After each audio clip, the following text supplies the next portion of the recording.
अगर आप भी चाहते हैं कि पूजा फिल्म्स का ऑडियो वीडियो सबसे पहले आप तक पहुंचे, तो लाल बटन को दबाकर चैनल को सब्सक्राइब करें और साथ में बेल आइकन को दबाना ना भूलें। कहवा से चला ले कवरिया तो कहवा जाके जल भरले हो। ए बाबा हो कहाँ बाटे रन गरिया डगरिया अब न चल न जाला हो। ए बाबा हो कहाँ बाटे रन गरिया डगरिया अब न चल न जाला हो। कहवा से चल ले कवरिया तो कहवा जाके जल भरले हो। कहवा से चल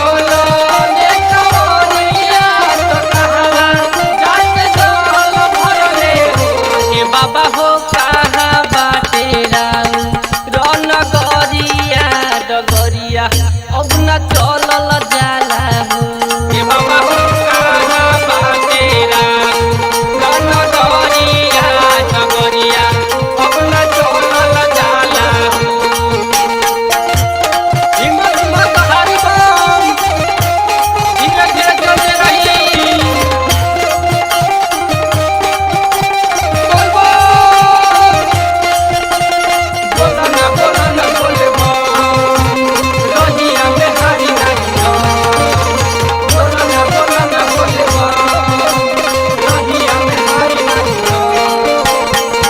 चंपारण से चलल कंवरिया तो गंगा तीरवा जल भरले हो। चंपारण से चलल कंवरिया तो गंगा तीरवा जल भरले हो। चंपारण से चलल कंवरिया तो गंगा तीरवा जल भरले हो। ए बाबा हो ऊंचे पर्वत बाड़े राउर नगरिया डगरिया अब न चलल जाला हो। ए बाबा हो ऊंचे पर्वत बाड़े राउर नगरिया डगरिया अब न चलल जाला हो। नीरज मत होइबो भोला सबके पूरा करी है। बोलबो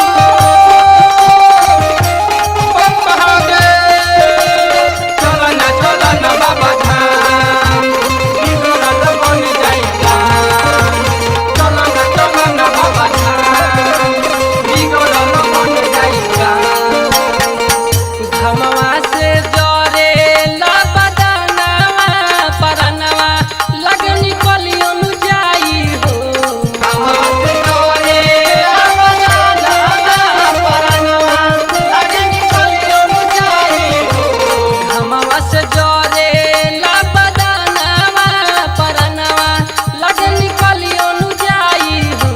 ए बाबा हो सुन लेती हम रिगो हरिया डगरिया अब न चलल जाला हो। ए बाबा हो सुन लेती हम रिगो हरिया डगरिया अब न चलल जाला हो। ओ लगे बम धीरे तरी लोबर बाबा बम पछाड़ी छुड़वल बड़ी। बोल बोल हर हर महादेव चिलम पे मार रहगा हानि नाही रोजिया में ना। चिलम पे मार रहगा हानि नाही रोजिया में ना। लभेरी लाल हो कंवरिया लभर बाबा अइले दुआरिया नु हो। लभेरी लाल हो कंवरिया लभर बाबा अइले दुआरिया नु हो। लभेरी लाल हो कंवरिया लभर बाबा अइले दुआरिया नु हो। ए बाबा हो खोल देती बज रकेवरिया दर्शनिया अब देखाइए